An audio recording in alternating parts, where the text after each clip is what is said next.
Madonna bella tu Carmine, oi mammi tutti in mamma, accogli sto figlio ingrata, che si addenocchia innanzi a te, sperando che tu, mamma santa, conforta o doni dormienti l'anima sua. Tu che hai portato in pietta un dolore atroce, per la morte di lo figlio tuo, santa, bella e innocente, tu che hai infizzato in tuo cuore, tieni spada dei 7 vizi capitali, che noi, senza una lacrima, giorno per giorno, sempre più t'affonniamo.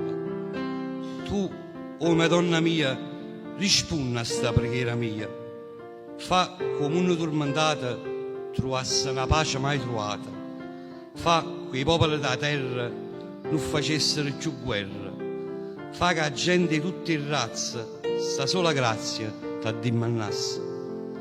Tieni a tutto in braccio a te, canta in cielo tu una nonna, fa che all'ultimo pensiero, insieme all'ultimo sospiro, a te solo dedicammo. E che la morte, o mamma dolce, ci trovasse insieme a te, che con la mano tua divina carezzasse sti capelli, come fosse mamma mia.